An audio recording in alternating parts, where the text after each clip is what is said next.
లేదు. మీరు గమనించండి, ఢిల్లీ పబ్లిక్ స్కూల్ పిల్లల్ని పార్లమెంట్కి తీసుకెళ్ళి చూపెడతారు.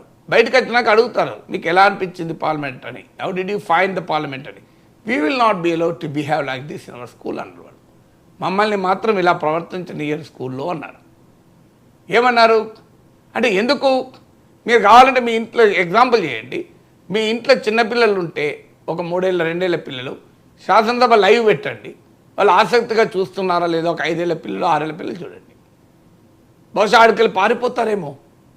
అందుకే మీరు లైవ్ శాసనసభ లైవ్లకు పార్లమెంట్ లైవ్లకు రేటింగ్ ఎంత ఉందో చూడండి. ఎందుకుంటలేదు?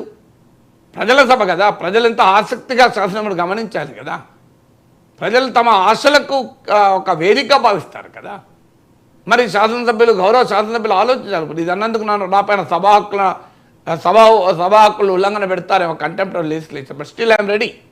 నేను విత్ ఆల్ రెస్పెక్ట్ అంటున్నాను, సభలో ఉన్న వ్యక్తిగా అంటున్నాను, విత్ ఆల్ హ్యూమిలిటీ అంటున్నాను. శాసనసభ పట్ల గౌరవం పెరగాలి ప్రజల్లో.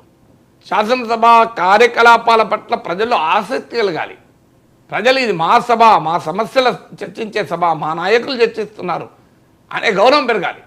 కానీ శాసనసభ గౌరవాన్ని పెరిగే విధంగా కాకుండా, శాసనసభ గౌరవాన్ని తగ్గించే విధంగా సభ్యులు మాట్లాడుకుంటూ, మళ్ళీ ఏమైనా బయట వాళ్ళు ఏదన్నా అంటే, ఒక జర్నలిస్టులు అన్నా, ఒక టీవీ ఛానల్ అన్నా, వెంటనే సభా గౌరవాన్ని దెబ్బతీసే విధంగా ప్రవర్తించారు, మీపై సభా హక్కుల నోట్లో కంటెంప్టరీ లెజిస్లేచర్ పెడతాం, చర్యలు తీసుకుంటాం, శాసనసభ గౌరవాన్ని తగ్గిస్తారా అంటారు. శాసనసభ గౌరవాన్ని మేము తగ్గించడం ఏంటంటే మీరే తగ్గించుకుంటున్నారు. మేము తగ్గించామా? ఇప్పుడు ఇట్లా మాట్లాడుకోమని చెప్పినామా మేము? మరి ఇట్లా మాట్లాడిన తర్వాత సభ ఏం చేసింది? రికార్డులు పరిశీలించి దాన్ని రికార్డుగా తొలగిస్తారు. మీరు తొలగించేది ఉన్నదండి సభాపతి గారు. అధ్యక్ష ఆల్రెడీ టీవీలో వచ్చేసింది అధ్యక్ష, ఇంకేం తొలగిస్తారు? ఈ తొలగించడం అనేది లైవ్లో లేని రోజుల్లో వ్యాలిడ్. ఎందుకంటే తొలగిస్తే పత్రికల్లో వచ్చేది కాదు ఏం మాట్లాడారు. ఇలా టీవీ లైవ్లు ఉన్నాక తొలగించడం అనే కాన్సెప్ట్ ఈజ్ ఫార్మాలిటీ. ప్రజల్లోకి వెళ్ళిపోయింది కదా అది. సోషల్ మీడియాలో బాగా వైరల్ అవుతుంది. ప్రజల్లోకి వెళ్ళిపోయిన తర్వాత ఇంకా తొలగించలేదండి. ఎక్స్పెంజర్ ఫర్ ద రికార్డ్స్ ఏంటి నాకు అర్థం కాని అంశం. రికార్డుకి తొలగించి లాభం ఏంటి? మీరు అప్పుడే సభ వెంటనే ఇది పద్ధతి కాదు. అక్బరుద్దీన్ ఓవైసీ రియాక్ట్ అయ్యాడు, అప్రిషియేట్ చేయాలి. అక్బరుద్దీన్ ఓవైసీ మాత్రం వెంటనే రియాక్ట్ అయ్యాడు, ఇది పద్ధతి కాదు, ఇలా మాట్లాడకూడదు అని. సో అక్బరుద్దీన్ ఓవైసీ లాగానే అందరూ రియాక్ట్ కావాలి. మంత్రులు, ముఖ్యమంత్రి, సభాపతి రియాక్ట్ కావాలి. అధికార సభ్యుడా ప్రతిపక్ష సభ్యుడు సంబంధం లేదు. ఇది పద్ధతి కాదు, మన సభ ఇలా వ్యవహరించకూడదు అని. ఇప్పుడు ఇలాగే ఒక సభలు ఇవాళ దానా నాగేంద్ర మాట్లాడినట్టు బయట ఒక జర్నలిస్ట్ కనుక ఇలా మాట్లాడితే మీరు ఊరుకుంటారా? సభ్యులు మా గౌరవాన్ని తగ్గిస్తారా, శాసనసభ గౌరవాన్ని తగ్గిస్తారా, మీపై చర్యలు తీసుకుంటామని చెప్పి కేసు పెడతారు. అది శాసనసభ గౌరవాన్ని మేమెందుకు తగ్గిస్తున్నామని మీరు తగ్గించుకుంటుంటే కాపాడుకునే కన్సర్న్ మీకు ఉండాలి కదా అంటాను నేను. అధికార ప్రతిపక్ష వాటి అందరికి కన్సర్న్ ఉండాలి కదా. ఇది పద్ధతి కాదు, సభ గౌరవం పోకూడదు అని. ఒక్కసారి జరిగితే నెక్స్ట్ టైం ప్రతి ఒక్కరు జాగ్రత్త పడతారు కదా. అందువల్ల శాసనసభ గౌరవాన్ని మీడియా, సోషల్ మీడియా తగ్గించదు. మీరే తగ్గించుకుంటున్నారు. తగ్గించుకున్న తర్వాత మీడియాలో, సోషల్ మీడియాలో ఊరుకుంటారా? అందువల్ల ఒక బాధ్యత కలిగిన సభ్యుడిగా మాట్లాడుతున్నాను నేను. 2 సార్లు శాసన మండలికి ఎన్నికైన సభ్యుడిగా మాట్లాడుతున్నాను. ఎందుకంటే ఆవేదనతో మాట్లాడుతున్నాను. నేను కూడా సభలో 8 ఏళ్ళు ఉన్నాను.